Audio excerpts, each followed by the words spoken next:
Ia koe os mai me Ptoa koe hau ke ofisine ke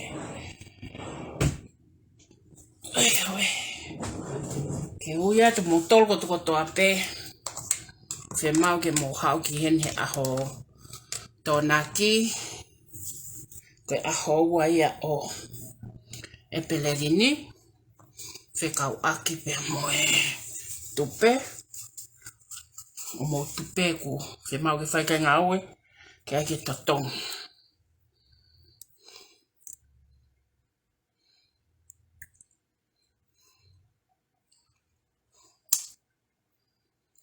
kaya aku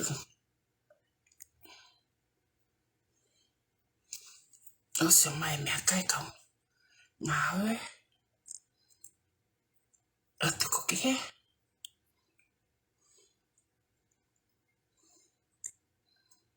kai masih ai manau foi tama ko spoto pe he le fatonga he le faka'atamai poto le au que te fenga ta se tu taki moya que hoke ma fule compra ai que no que te que marque to e fielau toia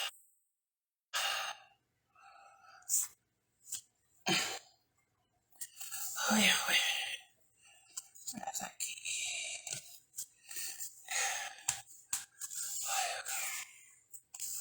y coi alo fai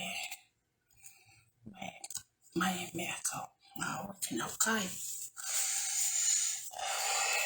na vai katala e ka me ako tonga no kutua oi e ko to pe okay oi ako ko ke ho fa ta foto pe ko se no fa ki ka ta mo ke fa ki por kalama ko ni pa ko ki por kalama ni ko por kalama lo ai ko por kalama pe no ka ko fiema'u ke uia ai ke hanga fa mahino ka te motol ai ngaue ko to pe ke tupe ko ngaue ko to pe ke tupe o fai ulo tonga fai ko tai mini ko ngaue ke to tongi ho mo tupe pa ko me ko fiema'u ke mo mai ke ni ak motol ko te uia tu he ko to ta ki tolu me chepta ngai chepta ko active na kakai e ngai lok ngaue ko ai ko ku fato ke kropolo ke mo hu ki ai o fai e ngai ngaue ko to pe a faka'uaki ua kau tak chepta ai no give up ua kau tak chepta ai ta utpio mai ua kau tak chepta ai ngulu kapoto pako uinga ai ko leat ko ni ke wa ka te motol kakai kapai ke te fanongo ko kata ka ke fanongo mai pe ka tia fanongo mai pe ke mea ko talatu pa ke hawe to naki ke fai fakataha ko ni ke hanga o fakahino ka motol fo por kalama mo ai ke mau inga mali because it's all mental up depend me atamai pa ke fema ke ko na ko atake ke hao pa ke fema ke ko na ko atake ke nofo ka ke fakakau ako atamai le taha pe ko hai te ni hanga totongo tupe ko tak chepta ko na ne talato ia ko tupe ko tano lo ia pa ko mo yes taulen de lue mai ta ko aulen ta mai na tol na give up pe lo a jeni ta out of them for long ako ha isleri na tafia ta fa noa Oia ko rea ten ka moto kakai tonga Kapau ko moto lu kakai tu ke lotu tu ke ngaue he mate tu ko te ngaue Kapau ka kakai lotu moto tu ke mea ko ngaue ko hai o ke vili ki pe atu mo ne fai ngaue ke vivili pe ke mo hau ko he ko nga ko osia e au a fitomo ka ke mea ko faka ngaue o wa o ko ke foi taimini and lots of tonga ka muimui Tilila ka to fielau to ke alo ai ne mea he ma'u ke rea ke kakai mea ke rea ke kakai ko ma'u ke okay tak taho ai ne mea tak sipa ibi hono ngutu o to rea holo tak taho pe fai ngau ka pa muimui ta kakai te motol faka'auha e nai pe kakai na tu ke ngau e kuin ese ta pa nai pe kakai na tu ke ngau e palo fita malakai dai pe kakai na tu ka moses ai pe kakai ni ke tu ya ka moses ai kakai na tu ka sisu tere ko alo tu ai kakai ni ke tu ya ka sisu so ko foi mama ni ko ni na fa pe ke pehe ka o ko nofo patient enough ke tala noa ka te motor ko to pe en ai tupe pa ko loto ke honga famatala ka te motor pa moto ke o mai I a tokonaki pa ko osko ni ko hanga ui atu sai ko ko ngawe ko mau fai he tai mini ko taufua network ka tau tol ko foi main page lai o ke wala o ki ai ko me ko kakai pe ni fa se ilongaki holoko he tupe fe ilongaki holoko he tupe mo nga kaunga mahen o ke wala o ke foi elito ko ai ko momona ko ngawe ke wala o ke he kapau te wala ko in detail to ko tamano no afe ko ya ko ngawe ko ni just a piece of cake kakai kaya ke ko pau ke hanga wi ha ko ki motol ke mo fanongo mai ke mia ko no talatu pa ke mau inga mari ngawe yes ko ngawe ko osi ku hala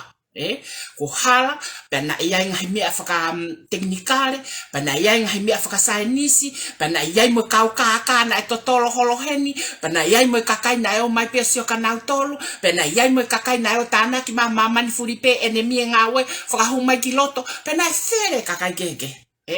pena tukuat kahai ke ne toka ngai tukuat kahai ke ne toka ngai ke le taimin ko to main kwawen o to fok mai kai a foi ngau pa ko taimin te ke hanga ko sivi ia yau te ke tesi ia yau mo kakai ko nak tuku ke ngawe ko taimin te ke hanga tesi na sai pe ngawe sanuari na sai pe ngawe fe point na sai pe ngawe maas e peleri pe hu mai ha o ngai ni ma ke mo ngai mata ke kamata ke uha lose focus pa kai ke pay attention pa bebe outside be me ka to pe ka no pe o no futa ha sio ipe a foi mutual fund ene ha ha ke develop a revenue but anyway matavare pe ya pa na fu wa be sai right now ka mata e peleri o sto mai kato me akato kato tupe panga decision vahe everything to mai me kakaina na fai o mai kateau I peleri pa ko hinga ia e kure hat koini sai ko si mau kato a vilo ia foi tokotolo mau americani mau nusila mau mo australia ko dai mini o ma ai ko fiala ki ko to ape na ai au ke kamata mau pe americani ke lava ke fiala ki hen ke fix hen ke time ko pase puluko ki nusila ku ka ke te hala time ko pase puluko ki australia ku ke te hala sai na mau kamata mai ko sanuari na mau kamata mai pe na ko panga na fitu ke heia ni ke filau ko to ko fiaia and then ai kamata ke usio au ia pe mau tata au ki pe ko kamata ke usio au ia he ko ngawe ko ni o ko ke te ha revenue ya ko meneta ko ngawe ko ni o ko ke ha revenue ya ke fu again expenses na te ke fai ya foi ngawe ko ya na how pe ngawe ko tupe o fu akipe ai expenses pe me ke no fo ke mo cash flow ka muimui te pila mo pe cash flow ka muimui te pila ai ko mena fai ko develop our cash flow ke malunga mau pe ke alfa ta va he tupe pe mo pila mau kamata mai ko sanuari kamata pe mai ko february ku alwate pila ya pato ke cash flow o teke ke ngawe va cash flow tu cash flow ya ko ilo me ko time ko ya ilo immediately me ko time ko ya and then we start to change me ko change ko ya e fea ki ko ya osko no fix ko ya na tu maleva faireva a tu ni a fanga tuku pa ko ostesi au tono ko tono au pito pa he kai te hala ya sai ko lili fo o leva na peheni no sila ko ho mahina ko february te ke faya ho lulu he gu fiema'u ke mau he klopolo pa nga no mano faafe ko hinga kalava ke vahe ai foi tupe ono fa ke oange foi profiti ko pa nga wafe ke foi tupe ono fa foi profiti e wafe ko ya e titaki ya mene mo ua ai kapau ko mo ua ko faafe ko foi profiti ko atu iho foi investment ko pau ke titaki ya me mo ua sai ko pau ke se ngai e ko polo ia a ene foi panga ko no mano faafe no sila ono mano faafe australia kalava o imply ke foi tupe e ono fa ke ne distribute I profit ko paanga e wafe Pakai mo calculation ni loto e kai ke talato te mo fakakainga ai pe ke mo ino pe foi fika ko ni ko no fa revenue pakai ke hata hayo ke no kete na ke alo tana ke revenue ko no mano fa afe ke faka va he ya ka na yo mai ka tope ko sio mea sai na fika ole ki no sila ko ho lulu a ko e fe pueni ko pau ke ma we ko a foi panga no sila e no mano fa afe sai na fai fatale foi lulu fai no sila fai american fai australia ko foi mahina ko fe pueri au kata sin kata o australia o guai be mo fenga panga pe ya australia anu sila pe take anu sila o guai be na fenga panga na wa tampe ya ke na cash flow and I really love it and I love to help and I love have said many things to help there because me ape na fai ka tampe ke proof ko revenue he o totonu ke lele revenue imu apita aka maire ya ngofulu kai muimui ya te pila pe moya pa mo vahe mui he go distribution ko o tupe ke na muimui ya te mui kai alwe cash flow maire ni ma ngofulu apita ki mu ke wana off ya kai ngo ko o wa ko ke end of financial period ko oshuki to a revenue ko osiai aya cash flow fe unga aupito ke manga tuko ya expenses imui o faki gai palani simali epe so na kita tu si american pe ha pe aule ki nusila pa ko foi tano ale va ki nusila he ikai kamata tupe te ke hanga alawa maasi ke tana ki kata o se lulu anusila I february o silo ene cash flow ko ya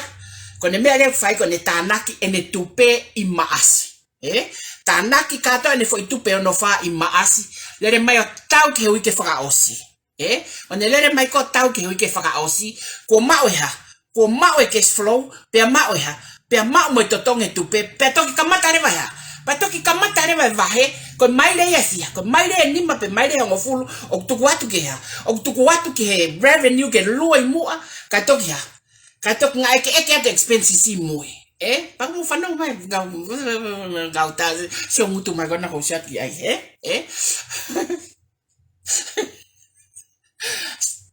sio mutu mo fakainga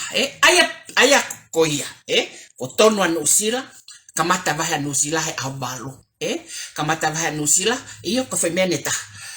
o guye pule be anusila Kapau gune sio ke ne revenue pe moni kapau totonga te foi tupe no fa ke sio ko revenue ko ke mau ko no mano fa fe I he foi lulu ko na fai te ke fai pe te ke allow pe foi tupe o lava he revenue ko cover for profit kapau ta pe pe ta to kapau ko foi revenue na tanaki ko fa mano kapau na tanaki fa mano he kai ke allow foi tupe no fa ko nga ko ya he kai ke lava distribute a foi tupe ya wa mano a foi profit a mano a faafe he koia he no revenue aya ko for revenue pe efia bye ya kange fa mano I was mo bye no bye wa fita tol mate foi no tol ko mate ke foi no tol ko wa fia wa I want no aya ko to fi happy aya ko foi tupe fia foi tupe fia lava o ake ke ne kava foi tupe fafe foi tupe pe wanoa te ke allow pe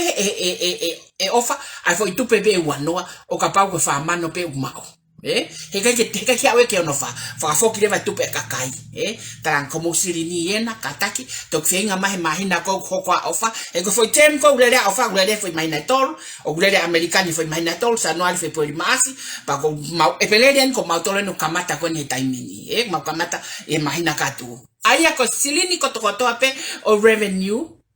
ko silini ko to pe aya ko foi to ko wanoa ko me fa mano o go si ai foi ha o go sai foki for revenue ya o 5 ya I loto ya foi math calculation and arithmetic ko I loto ko he fika aya foi wanoa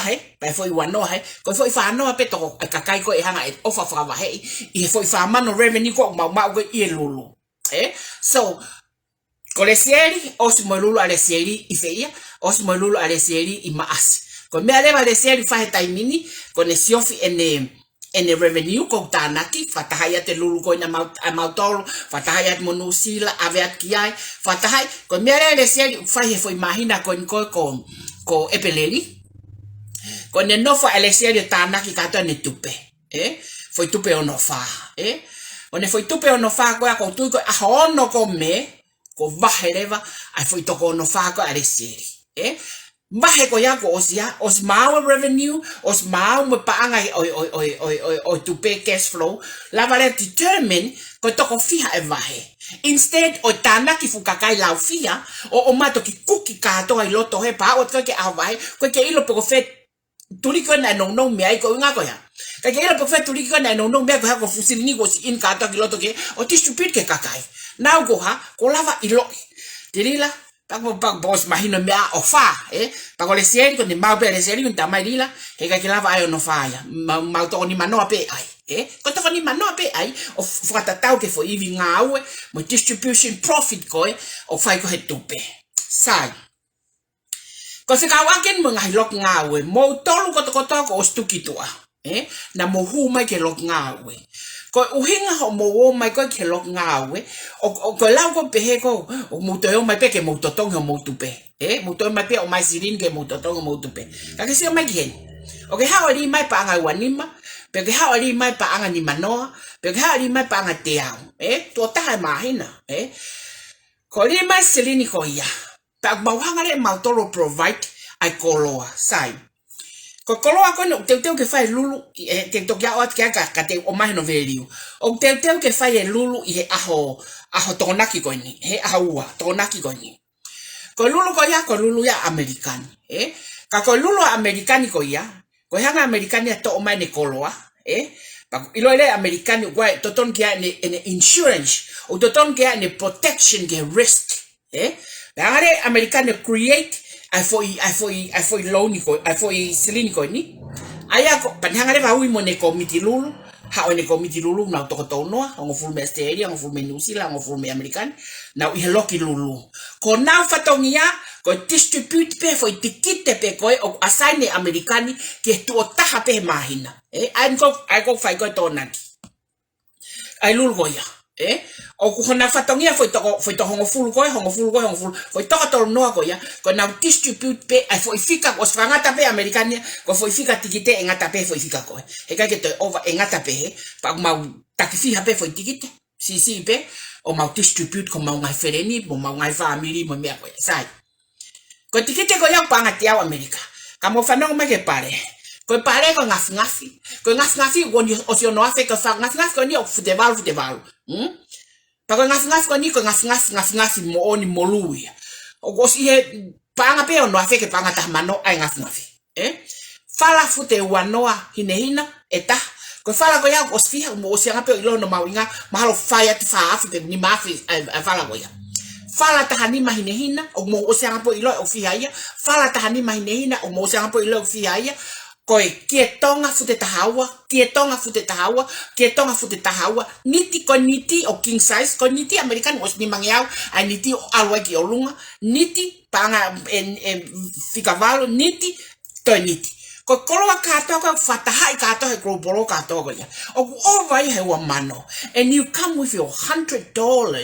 ke complain o ke ha upe ke totongi pe o tu. Ko lau ya kakai fakasesele, lau ya kakai mio I honau elelo fei pakake yang ngata, lau ya kakai fakapiko, lau ya kakai loto kovi, loto uangahia, loto fiema'u tongi pa e mata, lau ya kakai palaku, alau ko ya. Ke ha mo panga teau. Pe ka ke wine fungafi o ke au mo ki ati. Ko ha le ha o toelea. Maha mo teau o totonga to tupe ko polo ko panga wafe. I ho investment I tupe totonga to wafe ke kore mo wa pa ke toi au mo fungafi no afe ke tamano no value. Ask me not. Eke makateau taimi. O ke totongi ho pulari fulu ho mo wa pe ku ke ha o fai ngauwe fataha pa mo kulupu ngauwe ki tau mata hono fatake ngauwe ke lava ke ma'u tau mo ui he ko mo ui pe even pe tau no fotau api ai pe te mini te hala ango ai ha ke pe si hala kai ke to ha kwata mo senite ni mama senti ngo fulu hono ta aki kapau ku ke pe he ko api fefe business o pe he mo business o pehe mo business ka o te ke hau ke hau ko sio ia mo fie tilila mo loto ke talamai e pau tui ki kai o te ke hatai e ha talamai ka te hamia te sua tu elaka ia mea kon ko fatu ake tupe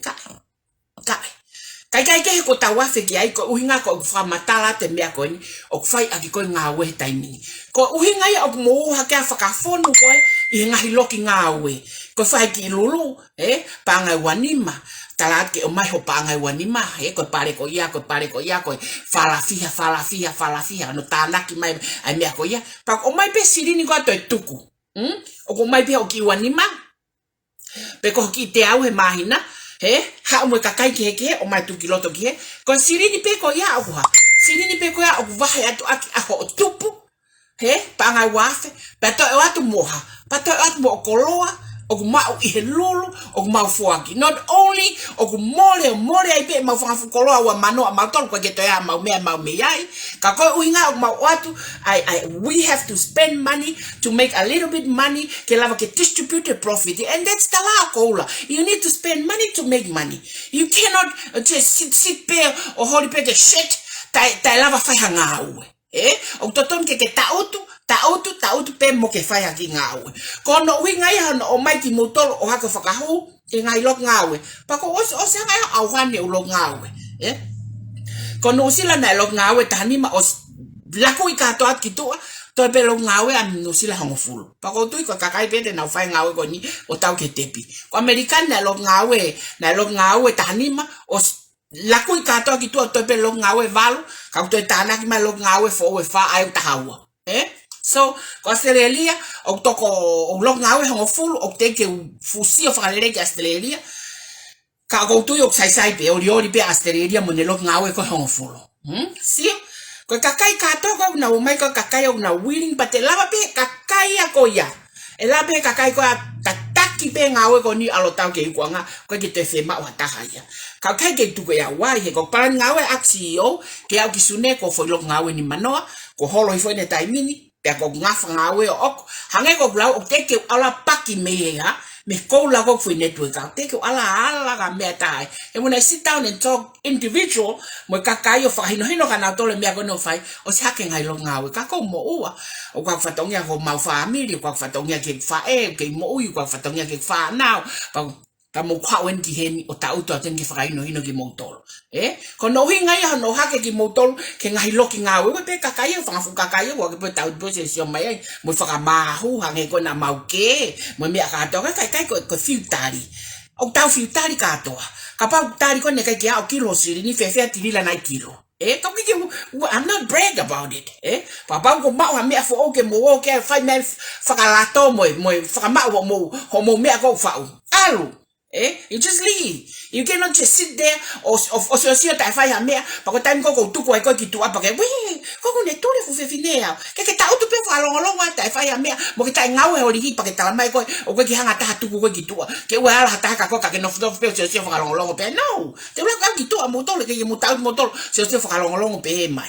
ko ya ko hinga asia ko ni he te uia te taimin agina tol ko to pe ko fiema'u ke mo mai kene atonaki why atonaki ko pau ke mo mai ki hen e ko pau ke fai no ko ki motor mo no fai no hino ki motor he me ko fai ke lava to tonga mo tupe pa ke te fema'u ke te pu mai ko atak chepta ta ka pau ke fiau ka tak chepta ke ne hanga to kanga e tupe o ko fema'u ko au pe ke te koe ke to tonga mo wa that's it wai be ka kai tonga to la au pito pe o na I ngai lok ngau e ko ni ke fua fatongia ko ni ai ke te uia leva motor pa ko ko ni ko hanga tohi o mo inga so mai futohi tapu e tupe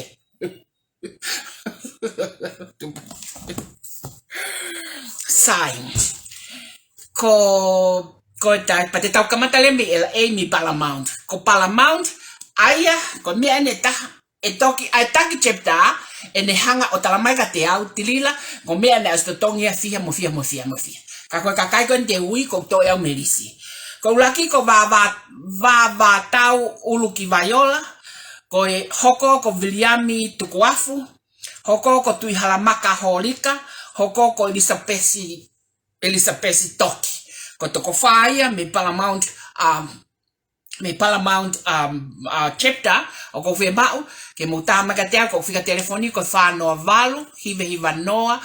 ni me ni ma valu fitu Kapau o ka ke sai fa ta ko sai ke text mai ka te au ke mai ka te au pa ko sai taha Kapau ko ha pes Facebook ke lava ke tau tala no ai ta to Tongi pa si ai pila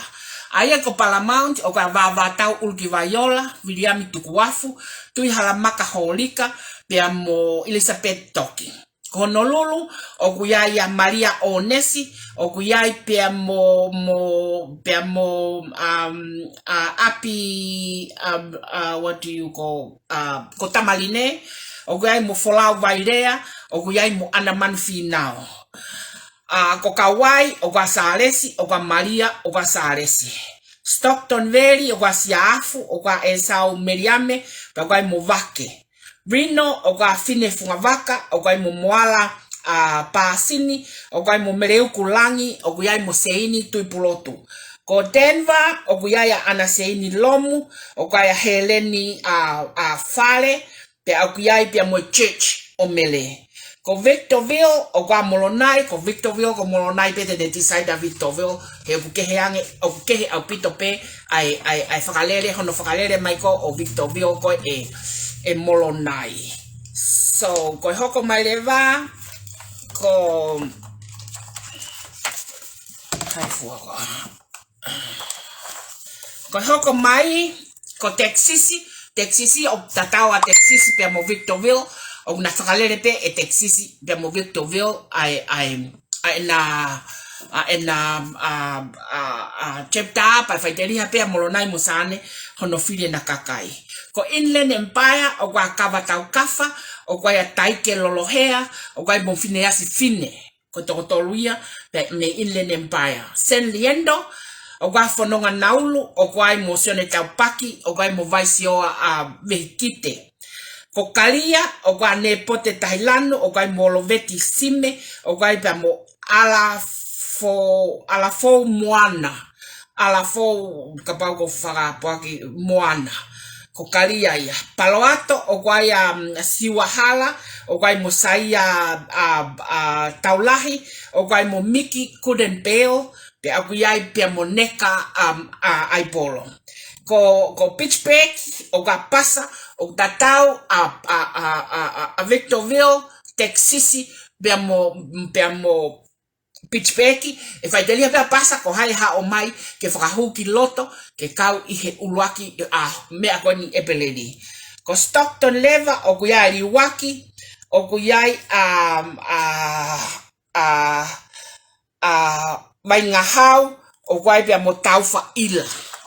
o kuyai pe mo taufa'ila sai ko kakatoia o kakai ko fiema'u ke mo mai ki hene atonaki he wa e fai fataha ne wa ke lava ke fai no ka te motole por kalam fo o me ngai mea ka tok fiema'u ke fai ki mua pe tau hoko atu ki hono teu ke totongo mo Tupe ai te to la watu paramount o kwa va tau ulki vaiola o kwa viliami tukuafu o kwa ya tu halamaka holika pe kwa mo Elizabeth Toki Honolulu o kwa ya Maria Onesi o kwa pia mo apikota marine o kwa ya folau vairea pe o kwa pia mo anamanu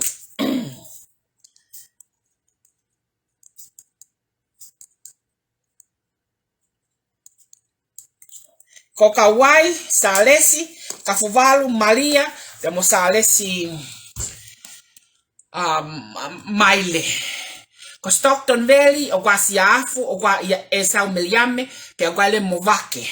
ko Rino o kwa fine fungavaka o kwa moala pasini o kwa meleuku langi pe kwa moseini tuipulotu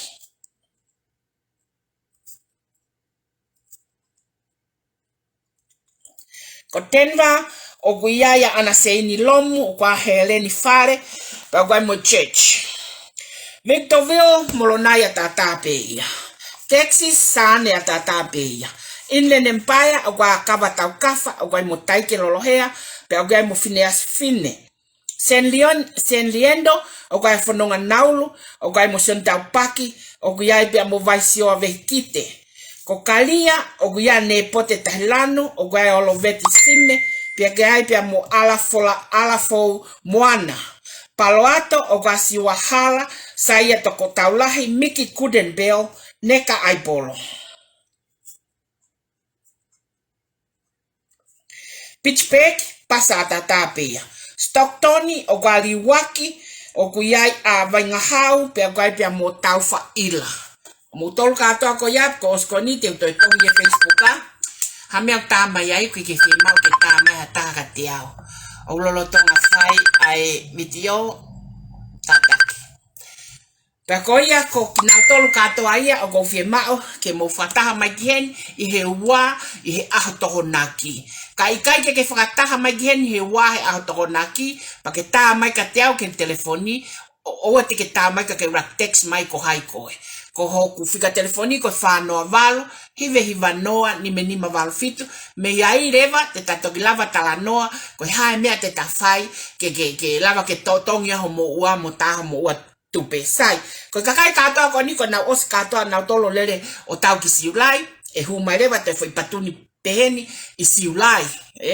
kalere kau tama ko ni pia ko nea o ki siulai o lere aia ki o katopa e te humai foi patuni fo o katopa pia ko tui ko ne faki ko ki he fa o singa ko tau ko tui ku makonga lahi au pito e tau mea tau tolo he Tupe te tau ke hoko pe tato ka leke oskato mo ua katoa ko ni no totongi ko ia ko faya video makehe ko ni he ahoni lo tonga hono fahi foi container ke container fo o ke whakahaukat ka te moutolo ko toa pe o ko uia to mo hingoa ko moutolo ke mo faka'atamai ki heni I he aho tokonaki o faka'auaki pe mo Tupe ke tau tala noa pe mo e hanga ho a fonga e lava ke Tongi ho mo Tupe ko ke te fiema'u ke konteko ka tak chepta ko awene ko os ate fika telefoni pe te os ko ni te tohi pe I he main page ko os ate fika telefoni ka te ko text ka te au ko hai au all I do go check ABC ko morning and then I'll call you ke tatala no mai mo fika telefoni ke tatala no and from there te lava reva fai hatokoni pe ko ha me te ta fe mahino aki ki ai ke ne hoko at ko no totongo Tupe ko ia o ko fa malo at au pito ka te motolo ku kamata au pito no oho fi mai ai me ko amerikani e taimini pa ku ki lahi ka ko pau pe ke fai si o fa poto au pito ke kakai ko ni ke fai hona loto pe ko musio mai pe moto ki kakai ko kuia tu os me to pe no fai o kapati na io na tolo os to pe no fai I don't think how ta ki apin pa te fok me hen malo to tala he ko mea ko tala tu ko mea mo oni pe ko awen ko e ku me a te fakalele mea ko ni pe ka te ai o ke holafa ko hinga te ngari ko via ai o ko fiema'u ke mo mai ki ap ko ni ke tau hanga tala no ai mea ka to pe me yai lava le ke tau sio pe ko ha me te tau fai hono Tongi ho mo Tupe ko ia ko ofat ke te ki motol hono katoa pe ko hinga ia ai video makehe ko ni ko fa malo at au pita pa ki kau hen kau tak chepta fa te dia pe motol ho mo mai mo Tupe ko Tongi pe ho mo ua he gai pe mo Tupe o ko me ke kakai leave it to me ko te fiema'u ke ala tak chepta ki ata o fai me ko ni I'll do it myself and I ha kakai ko ni pag matu ko te kakai ko ni neongo ko te ta fisofaki neongo ne kai ki ha o silini ko sio ke mata ke ha ngai fonga ke ko aweni o ko ule at ko taimini ha ke ta fitaula mo patata no pata fe mahino aki mo ke me ko fai pe me yai le lava ki ta hoko at mo no faka'ose ngawe ko ni ko ia ofat ka te motolo and have a great day everyone goodbye bye